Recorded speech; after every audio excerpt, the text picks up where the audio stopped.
Estamos começando mais uma vez aqui o nosso encontro, bem e felizes por você estar aí do outro lado, seja acompanhando pela telinha na nossa Novo Tempo ou na rádio Novo Tempo. Bem-vindos, bom ter vocês aqui com a gente. E você sabe que a sua participação muito nos interessa, pode ser por e-mail, pode ser pelo Twitter, pode ser no nosso Facebook. Fique muito à vontade. Vou dizer um a um para que você então possa conectar-se com a gente. Pelo Twitter, você tem NT Sem Tabus. Vai tweetando, perguntando para a gente, compartilhando, dizendo para outras pessoas o que acontece aqui no programa. Esse é o nosso Twitter. Então, para o pessoal que nos acompanha pela rádio Novo Tempo, vou dizer mais devagar. NT Sem Tabus. Fácil assim. Quer mandar um e-mail? Então fique à vontade. O nosso e-mail também é bem simples. semtabus@novotempo.com. E visite a nossa página também no Facebook. Bom, vamos então à nossa conversa de hoje. O tema é construção da sexualidade. Como ela se dá? E o que nós podemos dizer por exemplo, quando nós falamos sobre desconstruir a nossa sexualidade? Será que pode? Será que não pode? Será que dá? Será que o que nós temos vivido enquanto sexualidade é imposição da sociedade, é normativo, ou é da nossa construção, é do nosso biológico, é do nosso psicológico? O que é? Tanta coisa para se descobrir, né? E às vezes nós ficamos perdendo tempo brigando em encrencas e brigas e discussões, como se nós estivéssemos falando de alguma coisa muito matemática, muito fechada, muito... Não, é um tema aberto, amplo, e a gente pode aprender uns com os outros, não podemos? Então fique aqui com a gente no nosso Sem Tabus, mas desde que não desconsideremos que há situações, que há verdades, que há colocações que devem ser feitas, e para elas serem desfeitas precisarão de muitos argumentos concretos para destruí-los. Essa é que é a questão, que muitas vezes nos colocamos numa situação de risco quando nós desconsideramos estas questões importantes. Para falar sobre a construção da sexualidade e outras questões que envolvem ou que estão inseridas nesse contexto, eu trago aqui a psicóloga Marisa Lobo. Bem-vinda! Olá, é um prazer enorme estar com você. Era um sonho meu participar do seu programa. Verdade. E poder falar abertamente sem tabus, né? Que ótimo, bem-vinda. Então é importante, assim, é um programa bem importante para a nação mesmo, né? Nesse momento tão crítico que a sociedade vive. Por que você chama de crítico? O que está acontecendo? Crítico, até esse tema, sexualidade hoje é muito crítico, é muito... nós nos sentimos, né? Nós que somos profissionais e que temos uma fé, uma tradição, que temos nossos costumes, né? É a nossa moral, a nossa ética, os nossos princípios. Parece que hoje a gente tem que tomar muito cuidado com o que fala, porque os princípios, eles estão se invertendo. Parece que está havendo uma reorientação justamente dessa sexualidade, o que está trazendo um prejuízo muito grande, na minha opinião, para o social e para a família, principalmente a família tradicional e a família que professa uma fé, né? E que vive conforme as suas tradições, que é tão importante e é tido até hoje como um fator protetivo, até contra o uso de drogas, abuso de qualquer substância e da violência. Então, parece que nós estamos vivendo, e estamos, né? Não é? Parece, estamos vivendo numa desconstrução, como você falou exatamente, Darlene, dessa sexualidade. O que é tido como normal, não é mais normal, o que é natural, não é mais natural, como é que é isso? Então, é complicado. Então, eu vou jogar o tema para você. Como é que se constrói a sexualidade? Eu citei alguma coisa também aqui, enquanto fazia a abertura do programa. Parece que nós estamos entendendo que a heterossexualidade, por exemplo, é uma imposição, que essa maneira de a gente enxergar a sexualidade é imposto pela sociedade desde séculos passados, por pensamentos religiosos, por religiosos. É alguma coisa assim que vai nesse enfrentamento de dizer, não, nós não queremos mais isto, nós queremos de outra maneira porque o que foi feito até aqui está errado ou está equivocado. Como é que se constrói essa sexualidade em tempos como os de agora? Na verdade, está havendo, parece que uma guerra, né, do social com o biológico. Então, os estudiosos, os cientistas relativistas, na verdade, né, que relativizam muito o prazer, relativizam muito a condição social. O meu prazer depende, o meu gosto depende de quem está vendo, do olhar de quem vê, aquela coisa toda de muito relativista. Então, o prazer importa para quem está sentindo. Isso é uma grande verdade. Mas é uma questão assim que está se impondo, na verdade, ao contrário, está se impondo isso, que o seu prazer é seu, é egoísta e você vive ele da maneira como você quiser. Como se não existisse uma sociedade, como se não existisse família, como se não existisse normas. A gente fala porque a heterossexualidade, por exemplo, é normativa, como assim?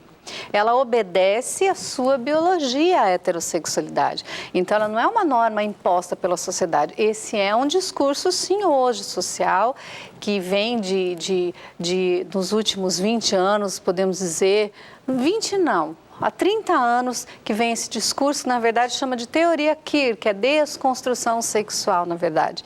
E dentro dela existe o termo heteronormatividade. Então, uma tentativa desses grupos de dizer que a heterossexualidade é imposta, como você falou, por uma sociedade ou por uma religião, que ela não é normal. Então, na verdade, o que está se tentando fazer é desconstruir isso e impor uma outra forma, maneira de se fazer sexo como normal. Então, ao mesmo tempo que as pessoas, que os movimentos hoje militantes da sexualidade tentam impor esse relativismo e nos criticar a heterossexualidade como uma norma imposta que não deixa a brecha para que outras formas de sexualidade aflorem, eles estão tentando fazer isso agora com a heterossexualidade. Isso é muito sério. Então, como a gente fala hoje, construir uma sexualidade, realmente é muito complexo. Realmente não se sabe mais de que sexualidade nós estamos falando, não se sabe mais de que forma de sexo, se toda forma de prazer vale a pena, toda forma de prazer é aceitável, toda forma de prazer só traz benefícios ou malefícios. Isso é muito relativo hoje. Então, é muito difícil a gente falar sobre esse tema sem você concordar com essa posição que é relativista, da qual eu não faço parte, né? Eu gosto de dizer isso, não faço parte, enquanto pessoa humana não faço parte, ou você apoiar um lado que é realmente a nossa sexualidade até então vivida, que é aquela do homem, da mulher, da formação da família, de querer construir, cultivar essa família, a família margarina, que dizem que não existe mais, mas essa tentativa, esse sonho de tentar reconstruir isso ou de continuar essa família que ela existe sim. Ela é uma forma de expressão da sexualidade. Então, nós estamos vivendo esses dois lados. Um puxa demais para a forma tradicional e o outro puxa para uma família que não tem um formato mais. Ela se forma da maneira com que você quiser, com que você achar que é bom para a tua vida. E quando você fala desse tema, você vai dizer que o resultado disso será? O resultado dessa desconstrução qual é? Na minha opinião, que eu tenho visto, nessa desconstrução familiar, eu vejo muito sofrimento mesmo. Eu vejo muita complexidade, mas eu vejo muita angústia de não se saber mais o que se é, o que se tornou, não se saber mais o que se quer da vida. Então, isso gera também conflitos. Uhum. Eu sei que toda essa tentativa é para se eliminar preconceitos. Mas nós não podemos, para tentar acabar com o preconceito, com outras formas de vivenciar a sua sexualidade, que isso é direito de cada um, pessoalmente, você desconstruir uma forma de família e uma forma de sexualidade. Esse é o ponto. Nós não podemos fazer isso, nós não devemos fazer isso, nós não podemos contribuir com isso. Então, quando a gente fala em direitos, isso tudo é luta por direitos. Mas quando falamos por direitos, cada um tem que viver o seu direito, mas sem tirar o direito do outro. Então, esse movimento de desconstrução familiar que é mundial, que nasceu numa tentativa de acabar com o preconceito, ele está invertendo os papéis e impondo a sua forma de viver. E criando outro preconceito. E criando um preconceito maior em cima de uma maioria de pessoas, na verdade. Então, esse movimento é uma guerra. É uma guerra de quem não acredita em Deus, a verdade é essa, cai tudo quando a gente fala desconstrução da heterossexualidade ou desconstrução da sexualidade vigente, nós estamos falando da desconstrução da figura de Deus. Porque quando você fala em família, o homem e a mulher, você está falando aquela família que a gente aprende que é criada por Deus, mas não só por Deus, pela natureza também, né? Mas criada por Deus. Enquanto quando você desconstrói isso, você está desconstruindo quem, na verdade? Então, é uma guerra espiritual, é uma guerra natural, é uma guerra, um debate das ideias, é uma briga muito feia. Nós estamos nesse momento crítico de não sabermos mais o que falar e para que lado você caminhar.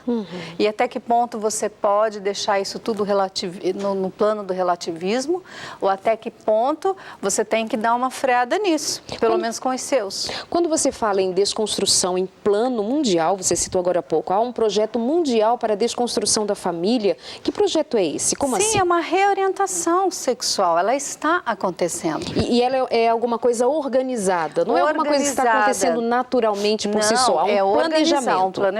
A mídia tem a ver com isso, a ONU tem a ver com isso, parece uma teoria da conspiração, na verdade é uma teoria da conspiração, né? É uma reorientação.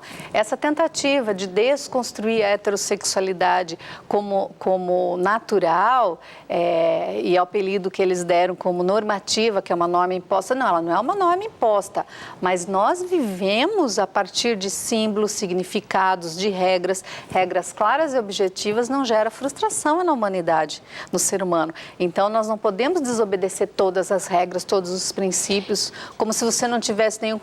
O ser humano precisa de um norte. Ele sem norte, ele psicotiza. Criança sem educação, criança sem regras na educação, a criança não sabe para onde ela vai, não sabe quem ela obedece. Por isso que tem tanta criança em conflitos. Então, as pessoas não entendem que regras, por um lado, normas e regras, se elas são muito severas, muito fechadas, elas prejudicam, sim, de certa forma, mas também uma pessoa, um ser humano que não tem regras nenhuma, não tem princípios nenhum, não tem um norte, como que você vai navegar? Como que você navega sem um norte, sem uma bússola? Então, como que você está enxergando esse plano, esse traçado? O que você encontra na prática? Você está falando de educação e crianças. Por onde anda a educação das nossas crianças nesse projeto que você diz ser mundial para a desconstrução da família? Para a desconstrução da família e desconstruir do nosso Deus, eu tenho que colocar em prática como nas escolas. Hoje, a escola é o que mais está sofrendo com isso. Para você ter uma ideia...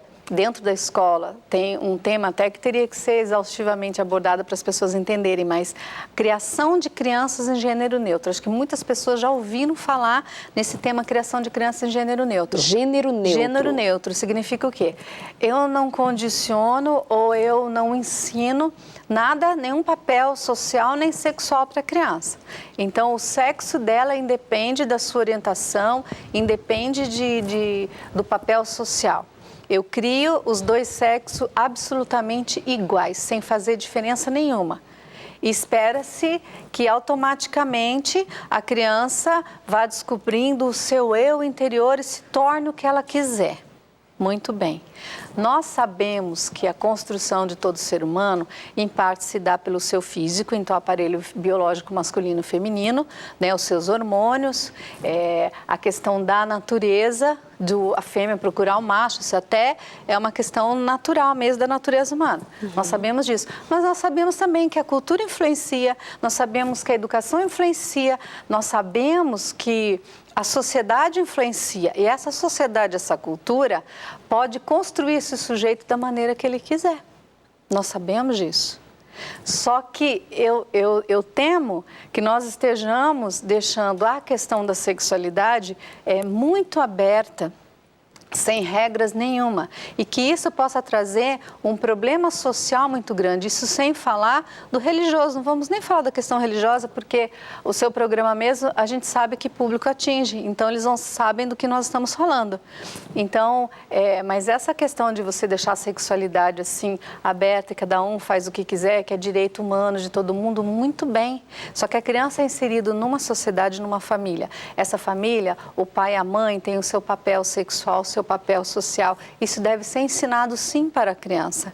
A criança deve aprender o seu papel na sociedade, como homem, como mulher, como sexo masculino e feminino mesmo.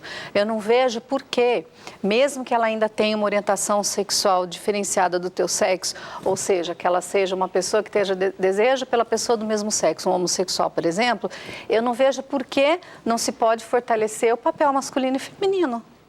Isso não tem nada a ver com o sexo dele ou com a biologia dele. Então, parece assim, se eu tenho uma orientação sexual diferente da heterossexual, eu tenho que ter um outro papel. Não necessariamente. Não precisa o ser humano ser desfigurado, desconfigurado, é uma desconfiguração.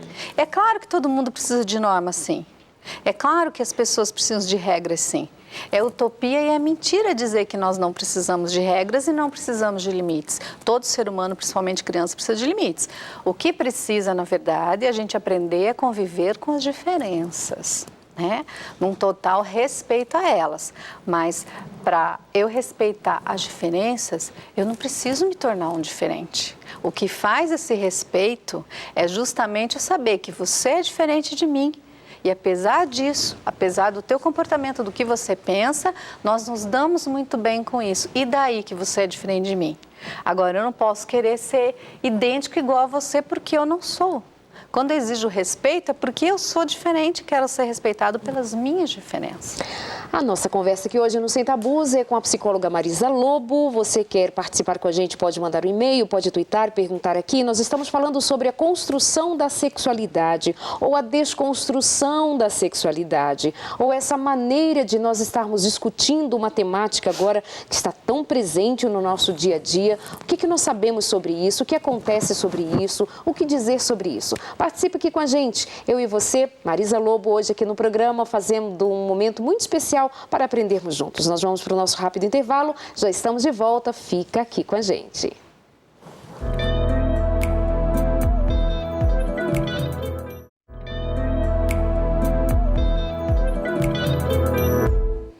Voltamos aqui no nosso Sem Tabus, você participando aqui com a gente. Bom ter você, tá? Um abraço para Marina Prates, assistindo o nosso programa.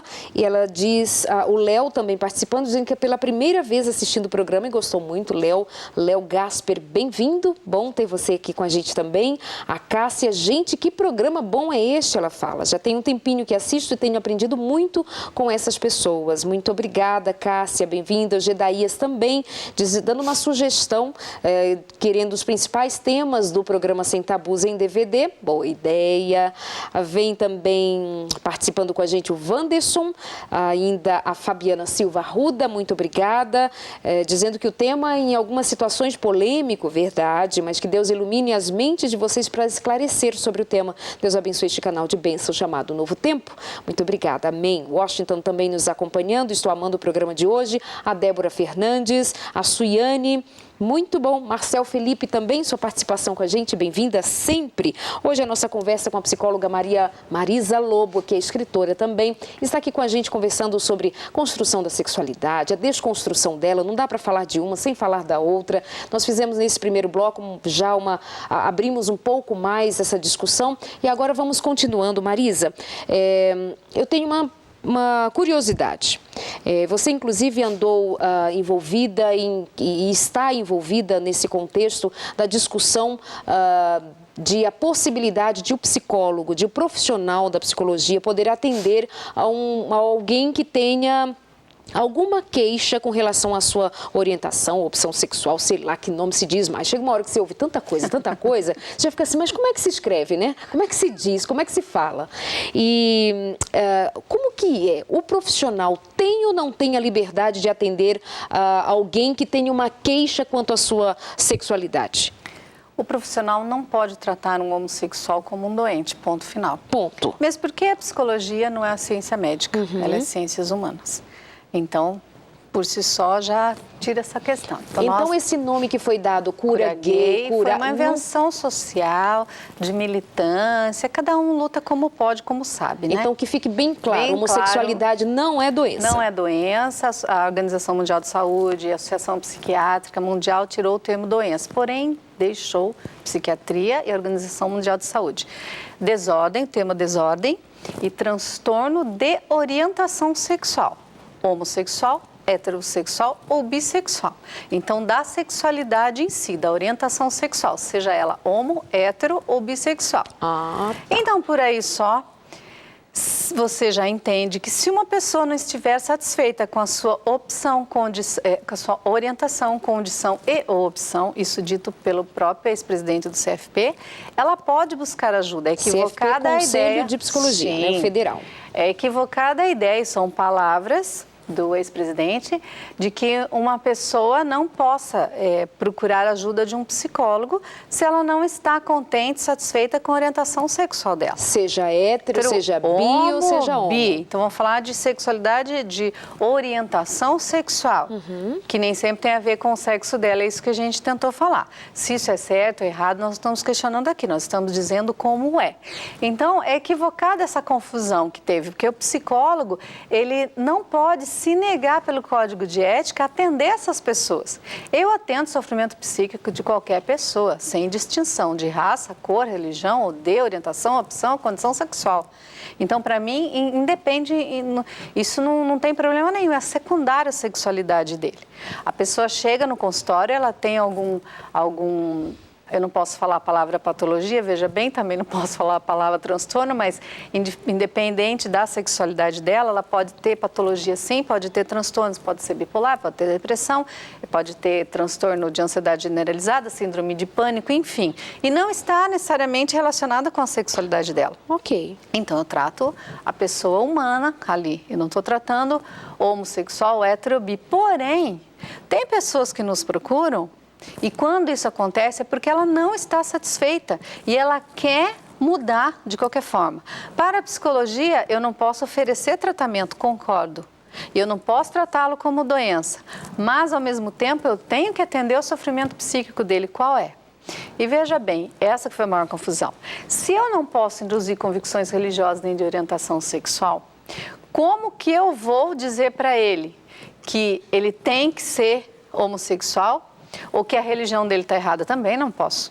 Então, eu tenho que dar lugar ao sujeito. É ele que manda na minha terapia, não sou eu, é o meu paciente.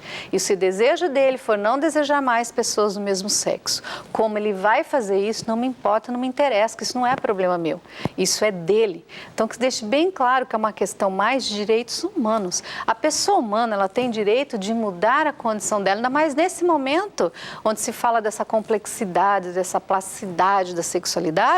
Então, nós temos que falar, sim, que o ser humano tem o direito de transitar entre a sexualidade dele, sendo homo, hétero, bi. Então, o discurso é sociólogo, filosófico e psicológico, que ele pode transitar entre essas sexualidades. Então, ele pode também chegar no meu consultório e dizer, eu não quero mais transitar nem na homo nem na bi, eu quero transitar na hétero agora. E agora eu vou fazer o quê com esse paciente?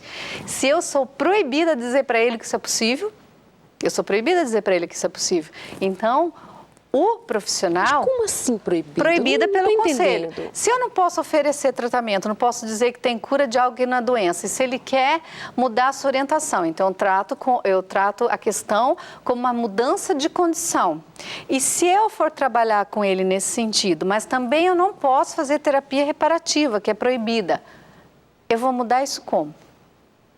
Ouvindo o sofrimento dele, dando esse lugar, consertando as concepções errôneas de vida dele. Eu vou observar as relações dele familiares e justamente eu vou entrar onde? Nos papéis de infância. Esses papéis que hoje a atual sociedade quer desconstruir, entendeu?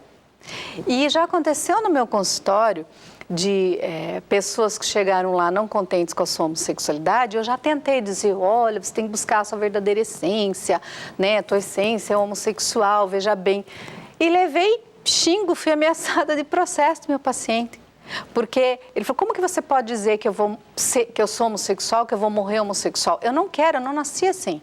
Aí eu vou ter que dizer para ele, e eu vou ser intelectualmente desonesta, e vou mentir para ele, não, você nasceu. Onde me diga que prova, algum artigo científico que prova 100% que a pessoa nasceu desse jeito. Não posso. Então, está um conflito tão grande para nós profissionais. Eu entendo a situação exatamente ética da psicologia, nossa confusão toda eu entendi. Quem manda na terapia é o paciente. Eu não tenho direito de induzir convicções religiosas nem de orientação sexual. E quando eu falo que eu não tenho direito de induzir convicções religiosas, eu não tenho direito de falar mal da religião dele, de desconstruir a religião dele. Eu estarei sendo antiética. Eu não tenho direito de induzir convicções de orientação sexual. Muito bem. Mas eu também não tenho direito de induzir convicções da homossexualidade nele, porque a homossexualidade faz parte dessa sexualidade total. Então, na verdade, está cheio de psicólogos antiéticos, que a pessoa chega no consultório e diz assim, como já aconteceu comigo, eu tive um sonho com mulher. Você é gay, tem que encontrar a sua verdadeira sexualidade, seu verdadeiro eu. Não, simplesmente aquela pessoa estava vendo muitos filmes pornográficos depois eu descobri. E era natural que ela sonhasse, porque ela via isso muito em filme. Isso não quer dizer absolutamente nada. Mas para você ver, Darlene, o problema todo é que hoje está assim. Se um heterossexual até hoje, 50 anos... casado, com filhos, com seus problemas, né, normais de casais, chega e resolve, não sou mais hétero, assumir que sou gay. É aplaudido, olha que lindo, que maravilhoso, teve coragem, né, descobriu, saiu do armário.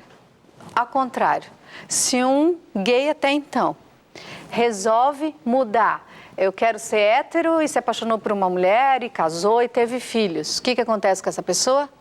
É um enrustido, voltou para o armário, por quê? Vai lá ver que ele tem uma religião, isso é a indução da religião. Está errado, os dois lados estão errado. E ninguém entende que isso é absurdo, está errado. Então, o que eu defendo como profissional, e bato mesmo, nem que eu tenha que perder meu diploma, mas eu não vou cair nessa armadilha, nessa mentira, nessa falsidade. Não vou mentir. Quem manda é o paciente. E como existem ex-gays, a questão é de direitos humanos. Todo cidadão tem direito de desejar e não desejar mais pessoas do mesmo sexo. Como ele vai fazer isso é o detalhe, problema dele. Se é por uma religião, que ele quer viver conforme a religião, o Deus que ele acredita, problema dele, não meu. Porque é invadir o ser humano e os direitos humanos dele, artigo 5º da Constituição e 18 da Declaração de Direitos Humanos, se eu for contra esse direito dele, que é um direito constitucional. Então, na verdade, o Conselho de Psicologia, essa imposição social, ela está sendo totalmente contra os direitos humanos. Então, esse discurso é mentiroso. Quer dar direitos humanos? Então, dê direitos humanos para todos. Eu costumo dizer assim, a bandeira de direitos humanos não pode ser usado como bandeira ideológica das minorias contra as maiorias, porque direitos humanos é para todos. Não pode ser usado de forma unilateral. Então, você considera desumano que o paciente não possa ser assistido dessa forma, como ele próprio queira? Se ele não quer, está insatisfeito, sofreu muito, sei lá, ou ele se converteu ao cristianismo, por exemplo, que é onde mais a gente vê o ex-homossexual. Não é só. Mas é que hoje pegam muito no pé nosso mesmo, a perseguição religiosa nesse contexto todo, né?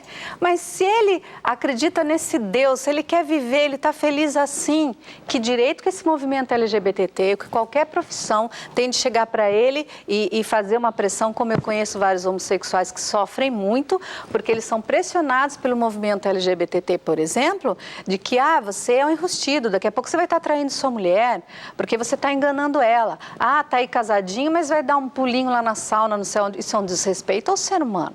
Quando falamos em respeito, nós temos que respeitar o homossexual e a igreja tem que aprender a respeitar o homossexual no desejo dele. Porque se ele não é convertido, o que importa esse Jesus para ele? Importa para nós. Nós temos direito de expor esse Deus para as pessoas, mas não de impor.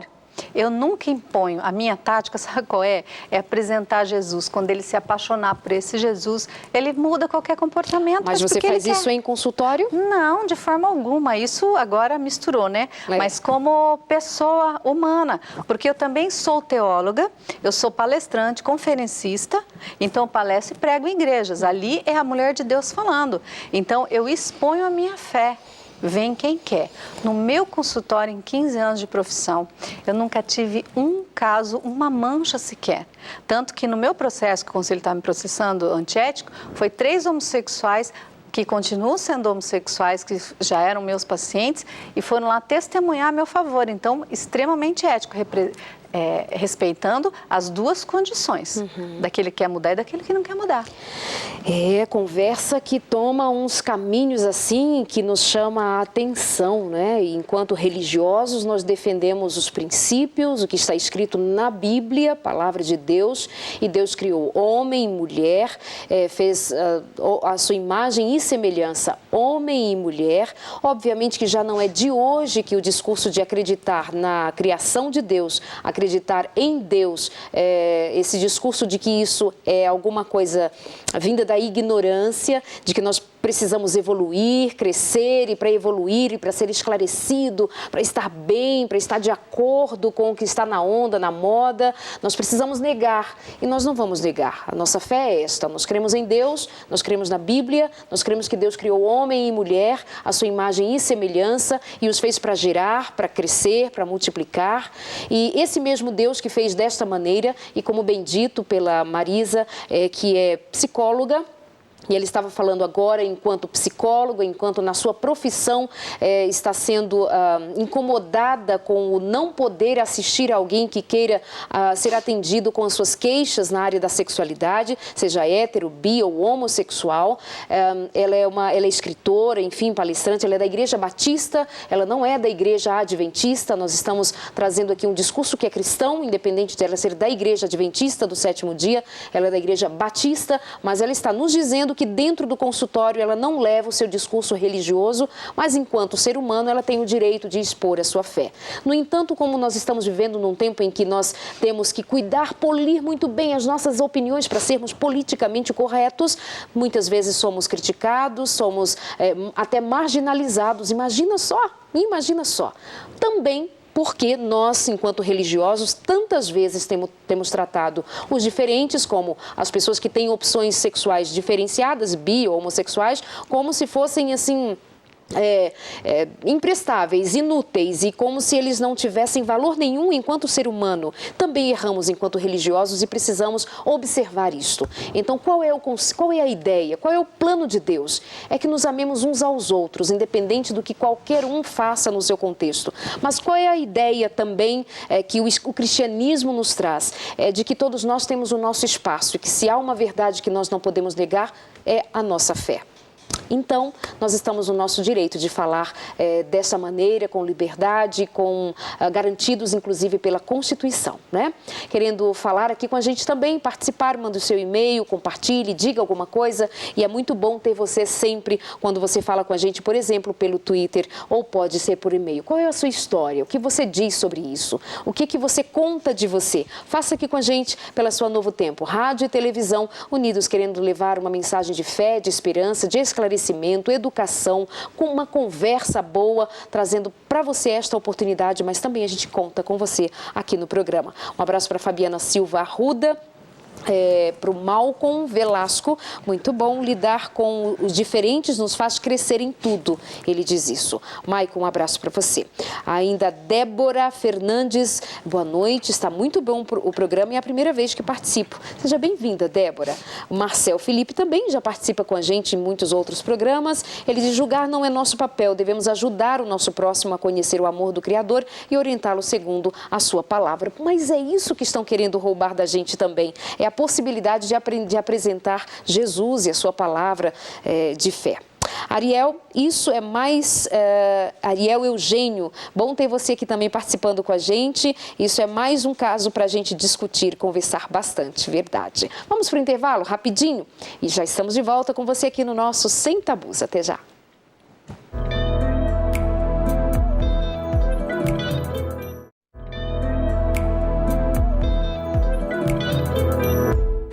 Estamos seguindo com o Sem Tabus de hoje, essa última parte do programa. Estamos falando de tudo um pouco da construção sexual, da desconstrução dela, do que nós acreditamos, do que está sendo imposto também, contrariando aquilo que nos foi ensinado durante tanto tempo, e agora nós temos que engolir de que tudo que nós aprendemos, de que tudo que nós sabemos, inclusive dos conceitos da Bíblia, estão errados. E aí a gente fica assim, e agora, gente? É para fazer o que todo mundo faz mesmo? É para simplesmente baixar a cabeça e dizer, sim, senhor, ok, tudo bem? Como é que é? Nós temos opinião, nós temos decisão, nós temos capacidade. Onde é que está o erro? É de diminuir o outro pelas suas escolhas? É assim que a gente vai ganhar é uma disputa quem tem razão e quem deixa de ter? Ou a gente pode conviver melhor, inclusive, como cristãos? Qual é o nosso chamado enquanto cristãos? É bom a gente pensar sobre isto. A sua possibilidade de descobrir-se mais nobre do que o que é muito grande. Vem aqui com a gente na conversa de hoje com a psicóloga Marisa Lobo. Marisa, nós conversávamos, inclusive, principalmente no primeiro bloco, nós deixamos mais claro sobre isso, parece que algumas coisas estão sendo colocadas dentro deste plano de desconstruir o modelo de família. E eu lembro que você disse assim, Darleide, a família é até preventivo. A família, o modelo de família. Mas, Marisa, hoje nós temos muitos modelos de família. Me fala sobre estes modelos. Nós temos, por mais que não há um padrãozinho, aquele bonitinho, né, família margarina, que... né? Parece que não existe Papai, mais, mas mamãe, existe. Todo mundo sorrindo, mas existe bastante, né? No nosso meio a gente sabe que existe bastante. Mas realmente não é o único modelo familiar, a gente tem que entender isso também. Porque tem aquele que se divorciou, que já tem filhos, que casou com outro, que já vem com outros filhos, então é uma outra família. Tem aquele que perdeu o pai, perdeu a mãe, que o pai casou de novo, é uma outra família. Então tem aqueles filhos adotivos, então nesse sentido sim, mas ainda continua sendo o homem, a mulher e os filhos.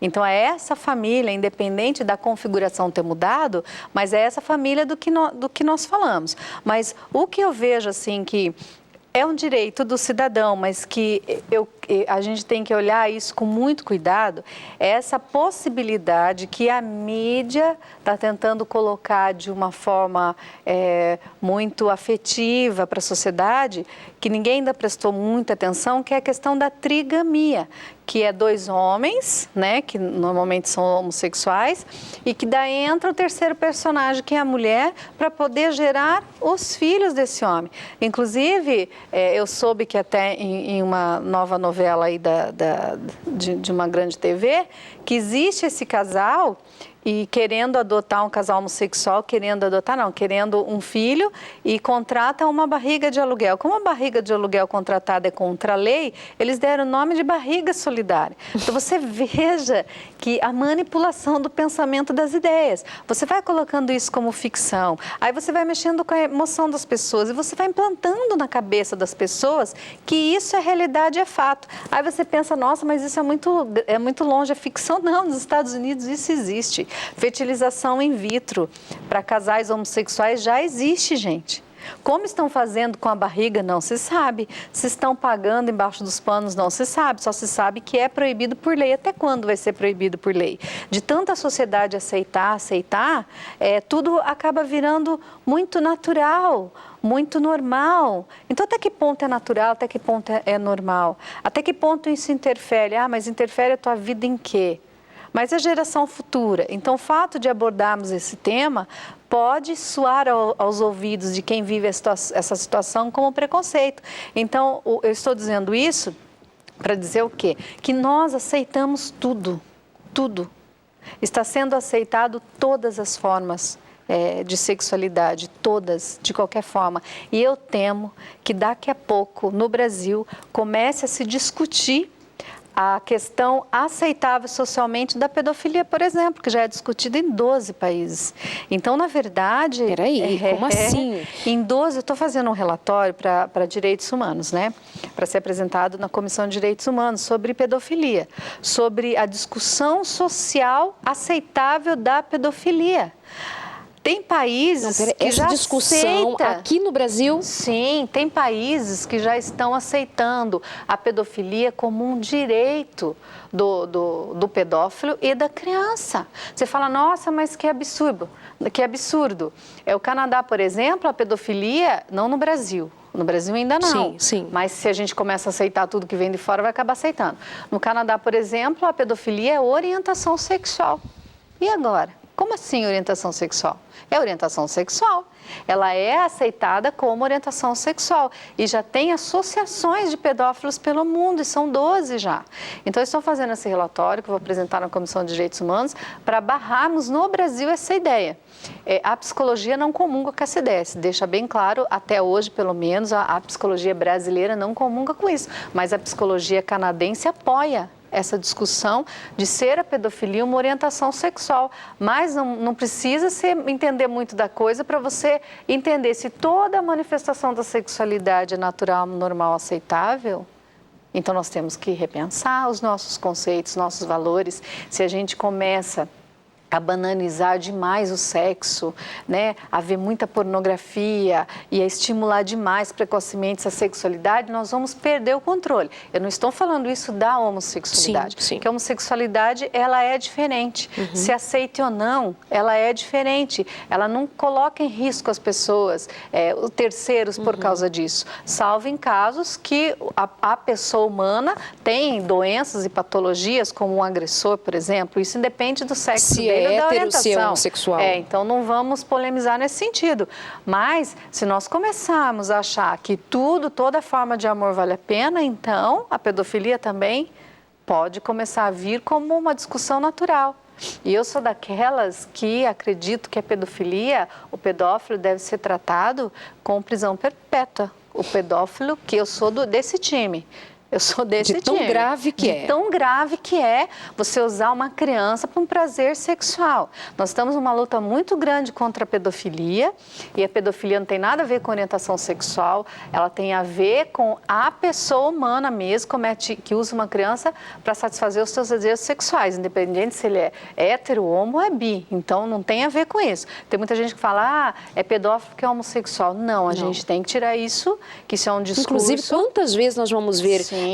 pedófilos que são flagrados e que são casados, têm filhos, não é a questão. Parentes próximos. Então, não é essa questão. Até os movimentos contrários, né, que brigam, implicam muito com a questão da nossa fé, vem com esse discurso que nós pensamos isso, mas quem fala isso, e mesmo do outro lado também, é um aproveitador da situação, porque é muito grave para se colocar o hétero ou é homo. É a pessoa humana que é má mesmo. O que está por trás, normalmente, quando você estuda essa personalidade, essa pessoa humana, como você disse, mas que é pedófilo? É psicopata. É psicopata, é doença mesmo. Não tem dó, não tem remorso, ele não tem compaixão. Então, ele usa aquela criança e acha que está usando, que não está fazendo mal para ela. Porque, normalmente, os pedófilos, eles não são os agressores sexuais. Pedófilo chega de mansinho, brincandinho, agradando a criança. É uma relação muito complexa, porque a criança entende aquele pedófilo no começo como algo bom. Tem mais esse detalhe. Quando ela começa a perceber que aquilo não é tão bom assim, como ela consegue colocar um juízo moral naquilo, que ela começa a se afastar e que daí começa o pedófilo a ser perigoso para ela, começa a ameaçar essa criança, a princípio emocionalmente. Então, assim, é muito complicado essa relação. É uma relação maquiavélica e doentia. Esse pedófilo é doente e ele tem que ser tratado como um doente psiquiátrico, mas do mal, entende? E tem vários tipos de pedofilia, mas isso para uma outra história, né? Mas o pedófilo mesmo, ele é um psicopata para mim. Em todos os sentidos, é um psicopata. É uma coisa, assim, inaceitável. O grau de agressão, né? As marcas criança, que ele deixa. As marcas que ele deixa é muito séria. Então, independente de qual a orientação sexual da pessoa, uma pessoa de bem jamais concorda com uma situação dessa. Sem Tabus, o seu programa aqui para falar de sexualidade, para aprendermos, é um programa educativo, é um programa que ensina, que abre as possibilidades de nós conversarmos do que talvez você não encontre em outros momentos, em outros canais, em outras possibilidades, porque apesar de nós dizermos que não, nós precisamos apenas trocar ideias e conversar, mas você entende que hoje falar do modo como nós temos falado é muitas vezes temerário, porque já estamos nos tornando... o nosso discurso tem se tornado contrário ao que as pessoas, de modo em geral, que aparecem na mídia, seja TV, rádio, de alguma forma nos filmes, nas novelas, estão dizendo. Então, Mas como nós vamos fazer? Nos calar? Não, a gente precisa dizer. Está acontecendo alguma coisa de muito errado, sim. Observe, pense mais. Por que de repente se desconstrói a família, que é alguma coisa até pouco tempo tão sagrada, tão bonita, tão linda? Você imagina 12 países? 12 países ao redor do mundo já admite a pedofilia como uma coisa normal. A aceitação social da pedofilia. E esse é só o começo. Sabe uma coisa assim interessante, né, nessa nossa conversa, né? Que eu queria muito assim de chamar a atenção do teu telespectador para isso. É a questão biológica do ser humano. Você vê como a natureza, ela comunga com o nosso pensamento. Tem uma teoria que é a teoria da evolução, né? Que é contrária ao criacionismo, à teoria de Deus. A teoria que é contrária à verdade de Deus. Mas tem uma parte nessa teoria de Darwin que te chama a atenção, que é a seleção natural das espécies. O macho sempre procura a fêmea e pronto, acabou-se. Para a teoria de Darwin é isso. Aí ele criou uma seleção sexual, intrasexual e intersexual. É aquela seleção onde os machos competem para chamar a atenção da fêmea, onde os machos competem para conseguir o amor da fêmea. Isso tudo é natureza.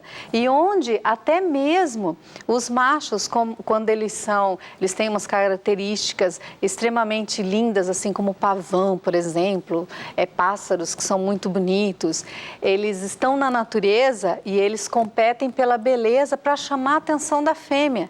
Então, por mais que o macho da natureza, na seleção sexual intersexual, por mais que ele seja muito bonito como um pavão, ainda ele faz isso para chamar a atenção da fêmea. Então, na natureza, na teoria da evolução de Darwin, que é totalmente contrária ao criacionismo de Deus, nesse momento a teoria se encontra com a criação de Deus. Ela não deixa margem para dúvida. Eu posso dizer, mas tem um animal lá que eu observei, né? E o animal estava lá com outro animal do mesmo sexo. Isso é muito, de vez em quando você vai achar mas isso tem a ver com a própria situação, que é, vamos dizer, uma homossexualidade situacional. Mas isso não é a maioria estatisticamente. Ela não é. No reino não faz parte mesmo, porque a procriação não aconteceria e até a evolução da espécie não aconteceria mais. Então você pinça de dentro da teoria do evolucionismo, alguma coisa que foi inegável. Inegável. Que é inegável e que encontra-se com o plano original de Deus. Deus criou o homem, criou a mulher, criou o macho e criou a fêmea. A orientação sexual se deu depois da criação. Como ela se deu, ninguém sabe, ninguém viu, porque é o maior conflito entre todos os cientistas, cada um fala alguma coisa. Por isso que é equivocada a ideia de que o ser humano não pode ser ouvido no seu sofrimento. E também é equivocada a ideia que nós não podemos aceitar as pessoas, nós aceitamos a pessoa como ela é. Aliás, nós a amamos apesar do comportamento que ela apresenta. Concordamos ou não com esse comportamento? Eu amar a Deus em primeiro lugar e o teu próximo como a ti mesmo. Então você tem que ter esse entendimento, que não adianta ficar apontando os defeitos dele, não. Eu tenho que mostrar o amor de Deus, isso falando fora, não falando aqui como profissional, como uma mulher de Deus. E na natureza, eu acho interessante, sempre fico com isso na cabeça, que como a teoria de Darwin, justo essa, que nasceu para se contrapor a Deus, chega nesse momento da seleção sexual, seleção natural das espécies, como ela se inclina a Deus, na verdade. Ela se inclina totalmente a Deus. Não há evolução das espécies. Não há na homossexualidade. Só há na heterossexualidade. Os opostos se atraem e precisa para evoluir. Outra coisa interessante, assim, que até eu estava conversando com você antes e me veio agora, que eu acho importante também deixar claro, que mesmo na evolução para a procriação, então não precisa mais, tem bilhões e bilhões de pessoas no mundo, não precisa mais. Coloca só um lugar 100 anos, só machos. Acaba, então não tem mais evolução da espécie. A natureza, ela existe para evoluir, para procriar mesmo. Só que tem algo muito interessante nisso tudo. Se fosse só para procriação... A relação homem-mulher? Homem-mulher, só para procriação não é. Por que que depois de uma procriação existe um orgasmo? Que serventia tem o tal do orgasmo? Vamos falar sem tabus? Que serventia tem o tal de clitóris para a mulher? Na evolução, na procriação, para que ele serve? Ele serve para dar prazer, para mostrar que aquele ato sexual é bom. E viu Deus que era muito bom. É só para isso que serve. Então, é para que o homem atinja o sistema cerebral de recompensa dele. Estou falando grosseiramente, né? Não cientificamente. O sistema cerebral de recompensa, para ele buscar sempre fazer aquilo. Então, é para a procriação, mas também, apesar, não só para a procriação, é para ele sentir prazer também, para ela se sentir prazer. E é uma combinação biológica perfeita. Não estou com isso negando a existência de ninguém, não estou com isso desrespeitando a sexualidade de ninguém. Agora, o que é inadmissível é compactuarmos com essa desconstrução da heterossexualidade como se ela fosse uma norma imposta e anormal, como são os discursos de hoje e até do próprio Conselho de Psicologia, porque eu participei com uma fiscal num debate e ela disse com essas palavras: estamos no momento de desconstruir a heteronormatividade. A heterossexualidade não é uma norma imposta, ela é natural, ela é do nascimento, ela está em nós. Marisa, obrigada. Final de programa, mas é uma conversa que se estenderia por muito mais tempo. Eu fico pensando que em que tempos nós estamos, né? Quem diria que um dia nós estaríamos sentados discutindo que a heterossexualidade, o padrão de Deus, homem e mulher, ainda é válido? Quem diria que nós estaríamos discutindo que a criação de Deus faz sentido porque tudo coopera para o bem-estar do ser humano? Bom, mas cada um tem suas ideias, seus pensamentos, seu direito de falar, de ir e vir. E nós temos, acima de tudo, nós temos também um chamado enquanto cristãos. Nós temos uma fé, uma crença e um respaldo na palavra de Deus. E digam o que disserem, queiram o que quiserem, façam como queiram fazer, nós não podemos negar. E Deus fez homem e mulher e disse que era muito bom. Que Deus nos abençoe, nos faça compreender que isto ainda é válido, que Deus existe, que a sua palavra é válida e que nós temos, enquanto filhos de Deus e servos de Deus, aí sim, uma obrigação a cumprir. Amemo-nos uns aos outros como Cristo nos amou. Um abraço, até o próximo programa.